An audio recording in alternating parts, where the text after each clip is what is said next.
എല്ലാവർക്കും ബിജീസ് കിച്ചൻ്റെ പുതിയൊരു വീഡിയോയിലേക്ക് സ്വാഗതം. ഞാൻ നിങ്ങളുടെ സ്വന്തം ബിജിയ. എൻ്റെ പ്രിയപ്പെട്ടവരത്തിൽ സുഖമായിട്ടിരിക്കുന്നു. ദൈവം സഹായിച്ചോടെ സുഖമായിട്ടൊക്കെ ഇരിക്കുന്നു. ഒരു ദിവസം ദൈവം നമുക്ക് ദാനമായി തന്നതിന് ദൈവത്തിന് നന്ദി പറയാം. അപ്പോൾ ഇന്ന് ഇരുന്ന് എന്തോ ബ്രേക്ക്ഫാസ്റ്റ് ഉണ്ടാക്കണമെന്ന് അറിയത്തില്ല. ഇന്ന് പ്രൈസിന് ഇവിടെ ഉണ്ടായിരുന്നു. അപ്പം ഞാൻ ചിന്തിച്ചു എന്നാൽ ഈ ബ്രെഡും കൊണ്ട്, ഇപ്പം എൻ്റെ കയ്യിൽ ഈ കുഞ്ഞ് ബ്രെഡായിരുന്നു, അതുകൊണ്ട് ഇത്തിരി ബുദ്ധിമുട്ട് വന്നു. വലിയ ഈ സാൻഡ്വിച്ച് ബ്രെഡാണെങ്കിൽ നമുക്കിങ്ങനെ ക്രോസ് ചെയ്ത് കട്ട് ചെയ്തിട്ടിങ്ങനെ പാനിന് വെക്കാൻ, നിങ്ങളുടെ ഇപ്പം ഈ പാൻ ഒരിത്തിരി ചെറുതുമാണ്. അപ്പോൾ എങ്ങനെയാണെന്ന് വെച്ചാൽ നിങ്ങൾ അഡ്ജസ്റ്റ് ചെയ്ത് അതൊന്ന് സെറ്റാക്കി ഇതുപോലൊന്ന് വെക്കുക. ഞാൻ ഒരിടത്ത് വെക്കും, പിന്നെ അതെനിക്ക് സെറ്റായിട്ട് തോന്നത്തില്ല, പിന്നെ എടുത്ത് മാറ്റും, വീണ്ടും സെറ്റാക്കും. അങ്ങനെയൊക്കെ കുറേ നേരം കൊണ്ട് നാരായണത്തെ പ്രാന്തൻ്റെ പണി പോലെ കുറച്ച് നേരമായിട്ട് അങ്ങോട്ടും ഇങ്ങോട്ടൊക്കെ മാറ്റി മറിച്ച് അതൊരു വിധത്തിലൊന്ന് സെറ്റാക്കി. ലാസ്റ്റിൽ ഒരെണ്ണം ഉണ്ടായിരുന്നു, അതിനെ എടുത്ത് മുകളിലോട്ടങ്ങ് വെച്ച്. അപ്പോൾ അതവിടെ ഇരിക്കട്ടെ. ഞാൻ പാൻ കണ്ടില്ല, പാനിൻ്റെ അകത്ത് ഇച്ചിരി ഓയിൽ തേച്ചിട്ടാണത് സെറ്റാക്കിയത്. പിന്നെ ഞാനൊരു സവാളയൊക്കെ ഇച്ചിരി കട്ട് ചെയ്ത് 2 മുട്ട എടുത്തിട്ട് അതിൻ്റെ അകത്തിട്ട്, നിങ്ങൾക്ക് മല്ലിയിലയോ അങ്ങനെ പച്ചമുളകൊക്കെ വേണമെങ്കിൽ ചേർക്കാം. ഞാൻ പച്ചമുളകൊന്നും ചേർത്തില്ല, ഉള്ളി സവാള മാത്രമേ ചേർത്തുള്ളേ. ഇതിൽ ഇച്ചിരി ഉപ്പ് ഇട്ടിട്ട് ഇതൊന്ന് നമുക്കൊന്ന് കലക്കിയെടുക്കാം. ഞാൻ 2 മുട്ട എടുത്തിട്ടുണ്ട്. പ്രൈസിന് ഒത്തിരി ഇഷ്ടമായി. പ്രൈസൻ പറഞ്ഞാൽ ബ്രെഡ് പിസ്സ എന്നും പറഞ്ഞാൽ അവൻ കഴിച്ചത്. കഴിക്കാനും ടേസ്റ്റ് ഉണ്ടായിരുന്നു കേട്ടോ.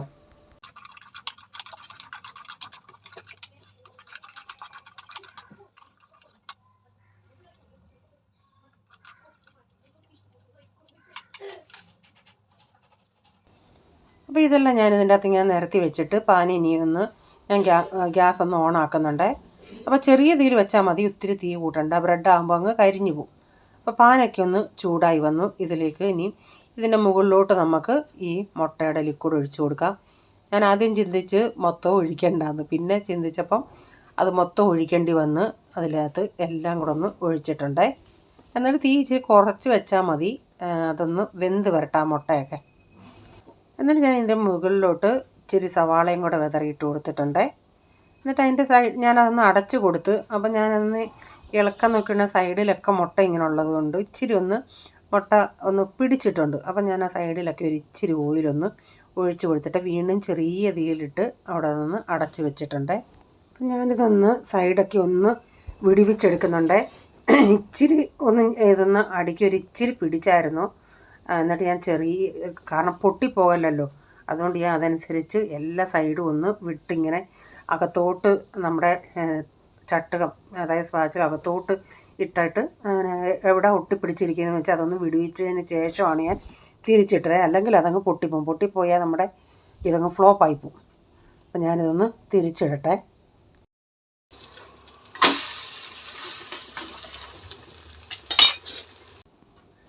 നടുവശം ഒരിച്ചിരി ചൂടായതുകൊണ്ടൊന്ന് ഇച്ചിരി ഒന്ന് പിടിക്കാൻ നോക്കി.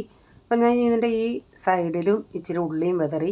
നിങ്ങളുടെ കയ്യിൽ മൊസറല്ല ചീസ് ഉണ്ടെങ്കിൽ അത് ചേർക്കാമേ, ഗ്രേറ്റ് ചെയ്ത്. അപ്പോൾ എൻ്റെ കയ്യിൽ മൊസറല്ല ചീസ് ഇല്ലായിരുന്നു.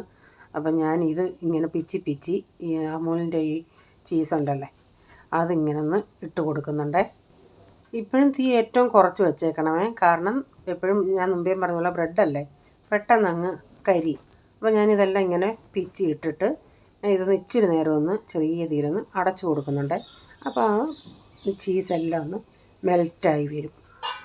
അപ്പം നമ്മുടെ ബ്രെഡ് പിസ്സാന്നോ എന്തോ പേര് നിങ്ങളിട്ടോ, ഇതിവിടെ ഇപ്പോൾ റെഡി ആയിട്ടുണ്ട്. അപ്പം ഞാനതൊരു പ്ലേറ്റിലോട്ട് ഞാൻ ആദ്യം ചിന്തിച്ചെന്നാൽ നമ്മുടെ സ്പാച്ചിലയും കൊണ്ട് തന്നെ എടുത്ത് ഇടാന്ന്. പിന്നെ ചിന്തിച്ചു വേണ്ട, പറ്റത്തില്ല, ഇങ്ങനെ ഈ പാൻ ഇങ്ങോട്ടാക്കിയിട്ട് ഊർത്ത് ഇതിലോട്ടിടാന്ന്. അപ്പോൾ ഇതിന് ഞാനൊന്ന് കട്ടുകൂടെ ചെയ്യട്ടെ. ഇവിടെ പ്രൈസിന് ഇവിടെ അടുക്കളയിൽ നിൽപ്പുണ്ട്. ഇത് കണ്ടുകൊണ്ട് ഈ ചീസ് ഇങ്ങനെ ഇരിക്കുന്ന കണ്ടപ്പോഴത്തേക്ക്, മെൽറ്റായി ഇരിക്കുന്ന കണ്ടപ്പോഴത്തേക്കിന് ആൾക്ക് ഭയങ്കര സന്തോഷമായി. ഈ പിള്ളേർക്ക് എന്തോ ചീസിനോട് ഇത്ര ഇത്. എനിക്ക് പക്ഷേ ആ ചീസിൻ്റെ ടേസ്റ്റ് അത്ര ഇഷ്ടമല്ല. പിന്നെ ഞാനും കഴിച്ചു കേട്ടോ.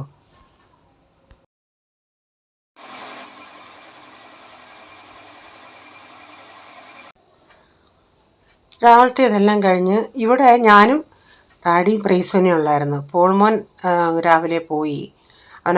കാരണം അവന് കോളേജ് തുടങ്ങിയില്ലായിരുന്നു. അവൻ്റെ ഒരു ഫ്രണ്ടിൻ്റെ വീട്ടിൽ പോയി. അപ്പോൾ റീച്ചാനങ്ങ് രാവിലെ പോയി. അപ്പോൾ ഞങ്ങളതൊക്കെ കഴിച്ചതിന് ശേഷം എനിക്ക് കുറേ പാത്രങ്ങൾ കഴുകാനും വെള്ളം അപ്പിക്കാൻ അങ്ങനെയൊക്കെയുള്ള കാര്യങ്ങളൊക്കെ ഉണ്ടായിരുന്നു. തുണി ഇടണം അങ്ങനെയൊക്കെയുള്ള.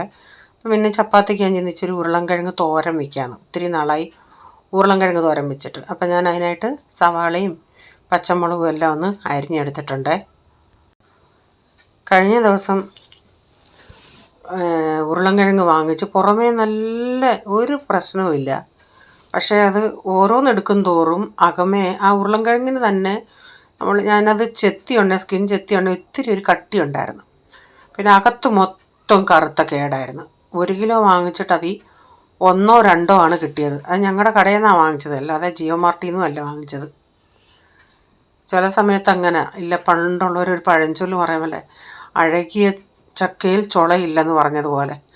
കാണാൻ പുറമേ നല്ല ഉരുളൻകിഴങ്ങായിരുന്നു, പക്ഷേ കട്ട് ചെയ്ത് അകത്തോട്ട് ചെല്ലും തോറും അത് കറുപ്പായിരുന്നു.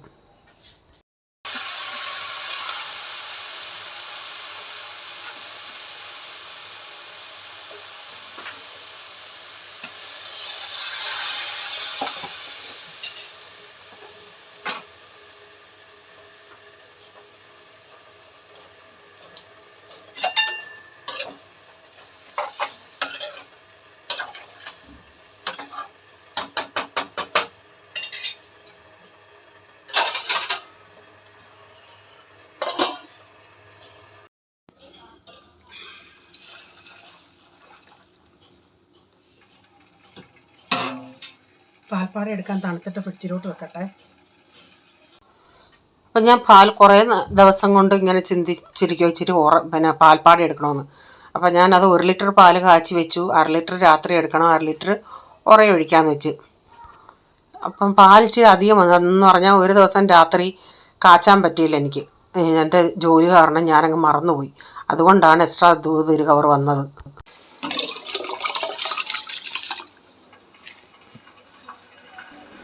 അന്ന് മലയാളിക്കടയിൽ നിന്ന് കുറച്ച് പച്ച ഏത്തക്ക വാങ്ങിച്ചായിരുന്നല്ലേ. അപ്പോൾ അതിൽ നിന്ന് ഞാൻ ഒരു പ്രാവശ്യം കറി വെച്ചു.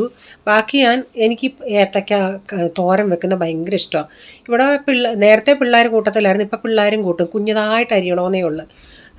റീച്ചാൻ മാത്രം അത്ര താല്പര്യമില്ല. അപ്പോൾ ഇന്നാൾ ഈ മായ എൻ്റെ അടുത്ത് ചോദിച്ചു, ചേച്ചി അന്നേരം ഈ റീച്ചാൻ കഴിക്കുന്നത് എന്തുവാ?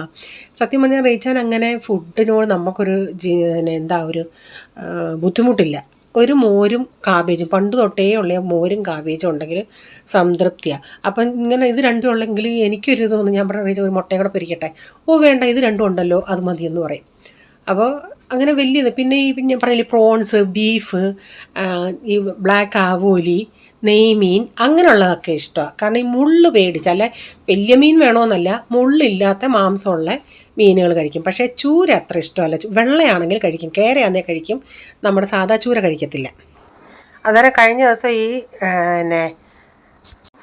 അർബൻ കമ്പനിയിൽ നിന്ന് ഈ വീട് ക്ലീൻ ചെയ്യാൻ ഒരു കൊച്ചു വന്നായിരുന്നു. അപ്പോൾ അവൾ 3-4 തീരെ ഇങ്ങനെ വന്നോണ്ടേ നമ്മൾ നല്ല ഫ്രണ്ട്സായി കുറച്ച് നേരം സംസാരിക്കുക ഒക്കെ ചെയ്തോണ്ടേ അവളിങ്ങനെ എന്നോട് ഈ ഏത്തക്ക കൊണ്ടൊരു റെസിപ്പി പറഞ്ഞു തന്നു. പക്ഷേ അതുകൂടെ ഉണ്ടാക്കാനായിട്ട് എൻ്റെ കയ്യിൽ ഇല്ലാതായിപ്പോയി ഏത്തക്ക. അപ്പോൾ ഇനിയും ഏത്തക്ക വാങ്ങിക്കുമ്പോൾ ഞാൻ റെസിപ്പി ഒന്ന് ഇടാമേ. അപ്പം വൈകുന്നേരമാണ് ഏത്തക്ക ഈ പോള് പഴുത്ത പഴമായിട്ട് അങ്ങനെ കഴിക്കാറില്ല.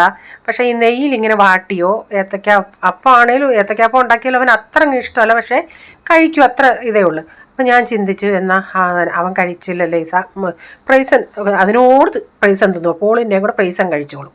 അപ്പോൾ ഞാൻ ചിന്തിച്ച് എന്നാൽ അവൻ കഴിച്ചില്ലല്ലോ എന്ന് പറഞ്ഞ് എന്നാൽ ഇന്ന് ഏത്തക്കാപ്പം ഉണ്ടാക്കാമെന്ന് വെച്ച്. പക്ഷെ ഞാൻ ഇന്ന് ഈ ട്രിക്ക് വെച്ച് ചെയ്തോണ്ടേ അതിശയമാണെന്ന് പറയാൻ നല്ല സൂപ്പറായിട്ട് വന്നു.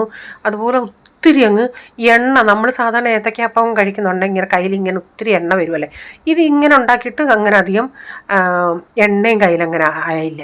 അപ്പം ഞാൻ 1 കപ്പ് മൈദ എടുത്തിട്ട് അതിലേക്ക് 1 ടേബിൾ സ്പൂൺ പഞ്ചസാര, സ്വല്പം കുറച്ച് ഉപ്പ് ചേർത്തു.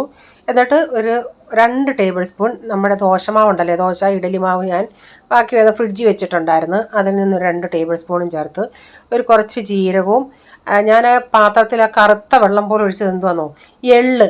ആ എള്ള് ഞാൻ വാങ്ങിച്ചിട്ട് ഇച്ചിരി നാളായതുകൊണ്ട് ഞാൻ അതൊന്ന് കഴുകിയതാണ്. അത് കഴുകിയിട്ട് അത് ആ വെള്ളത്തോടു കൂടി കഴുകിയതിന് ശേഷം പിന്നെ അതിൽ ആ പാത്രത്തെ ഇങ്ങനെ ഒട്ടി ഇരിക്കുമല്ലോ കഴുകുമ്പോൾ, അതുകൊണ്ട് ഇച്ചിരി വെള്ളം കൂടെ ഒഴിച്ചിട്ട് അതിലൊഴിച്ചതാണ്. എന്നിട്ട് 1 പിഞ്ച് മഞ്ഞൾപ്പൊടിയും കൂടെ ചേർത്തിട്ടുണ്ട്. പിന്നെ അല്ലാതെ നമ്മൾ ഒരു ബേക്കിംഗ് സോഡയോ ഇനോയോ ഒന്നും ചേർത്തില്ല. നന്നായിട്ട് ഏത്തയ്ക്ക നന്നായിട്ട് നമ്മൾ അങ്ങോട്ട് മുക്കുന്നുണ്ട്, ഇങ്ങനെ നന്നായിട്ട് പൊങ്ങി വന്നായിരുന്നു. അങ്ങ് ഫ്ലാറ്റായിട്ടല്ല, നല്ല അടിപൊളിയായിട്ട് വന്നായിരുന്നു, കഴിക്കാനും നല്ലതായിരുന്നു. അപ്പം ഞാനിതൊന്ന് മിക്സ് ചെയ്തെടുക്കട്ടെ. നമുക്കിതൊന്ന് മുക്കി വയ്ക്കണ്ടേ, മുക്കി ഇടത്തക്ക വിധത്തിൽ ഞാനൊന്ന് ഉണ്ടാക്കി. ഈ മാവ് ആദ്യം ഒന്ന് ഞാൻ റെഡിയാക്കി വെച്ചിട്ടാണ് ഞാൻ ഏത്തക്ക എടുത്തത്. ആദ്യം ഞാൻ ചിന്തിച്ച് ഈ ഏത്തക്ക 2 പീസാക്കിയിട്ട് അതേ നീളത്തിൽ അങ്ങ് ഉണ്ടാക്കാമെന്ന്. അപ്പം ഞാനേ ഓയിൽ കുറച്ച് അങ്ങനെയാണെങ്കിൽ വലിയ വീതിയുള്ള വിസ്താരമുള്ള പാത്രം എടുക്കണം. അന്നേരം അതിൽ അത്രയും ഓയിൽ ഒഴിക്കുമ്പോൾ ഒത്തിരി ഓയിൽ ഒഴിക്കണം. അപ്പം ഞാൻ അതുകൊണ്ട് എന്തോ ചിന്തിച്ചെന്നോ, കട്ട് ചെയ്തിട്ട് അങ്ങ് ചെയ്യാം. കുഞ്ഞൻ പാത്രത്തിലാകുമ്പം ഓയിൽ കുറച്ച് മതി. എന്തോന്നിലും ഏത്തക്ക നമ്മൾ മുക്കിയിടുമ്പോൾ അതൊന്ന് ഇച്ചിരി അതിലൊന്ന് ഡിപ്പായിട്ട് കിടക്കണ്ടേ, അതുകൊണ്ട്.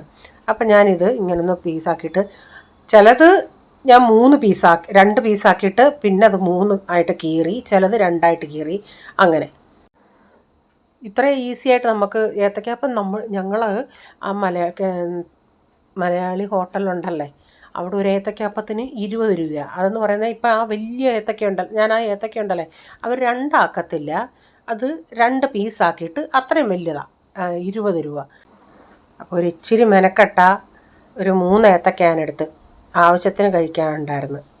പെട്ടെന്ന് ഉണ്ടാക്കുകയും ചെയ്യാം, നിന്ന നിപ്പിൽ നമുക്ക് ഉണ്ടാക്കാം. ഈ മൈദയ്ക്ക് പകരം എനിക്ക് തോന്നുന്നു ഗോതമ്പിലും നല്ലതായിട്ട് കിട്ടും. അപ്പം ഞാനിതൊന്ന് ഉണ്ടാക്കിയെടുക്കട്ടെ.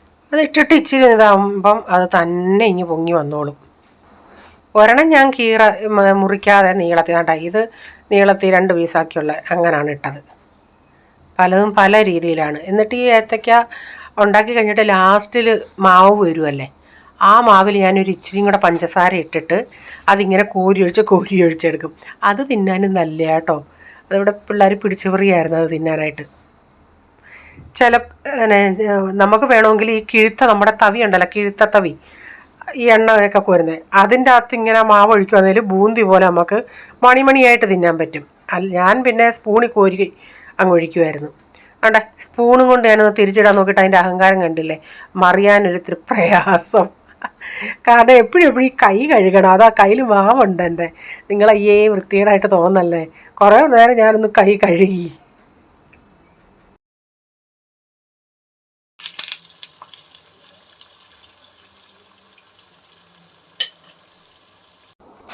ഈ ഏത്തക്കാപ്പം ഉണ്ടാക്കുമ്പോഴേ ഞാനൊരു കാര്യം ഓർക്കും. അപ്പോൾ നിങ്ങൾ എന്തിക്കോ, എനിക്കെന്താ കാരണത്താലാ കാര്യം ഓർക്കാത്തത്? ഞാൻ പണ്ട് ഈ ബോംബെയിൽ നിന്ന് ജോലി നിർത്തിയിട്ട് പപ്പായ്ക്ക് വയ്യാത്തത് കൊണ്ടല്ലേ അങ്ങ് നാട്ടിൽ പോയത്, അമ്മയെ ഹെൽപ്പ് ചെയ്യാമെന്ന് പറഞ്ഞു. അപ്പം വെറുതെ വീട്ടിൽ ഇരിക്കണമെന്നും പറഞ്ഞ് ഞാൻ അവിടുത്തെ ഡ്യൂട്ടി എന്ന് പറയുന്നത് രാവിലെയും വൈകിട്ട് ഒരു ദിവസത്തെ ഡ്യൂട്ടി, പിന്നെ പിറ്റേ ദിവസം വീട്ടിൽ വരാം, അങ്ങനെ. അപ്പോൾ ഇങ്ങനെ എൻ്റെ സിറ്റുവേഷൻ ഇതായതുകൊണ്ട് എനിക്ക് ഒരു ഡ്യൂട്ടി തന്നായിരുന്നു, രാവിലെ പോയിട്ട് വൈകിട്ടിങ്ങ് വരാമെന്നുള്ള രീതിയിൽ.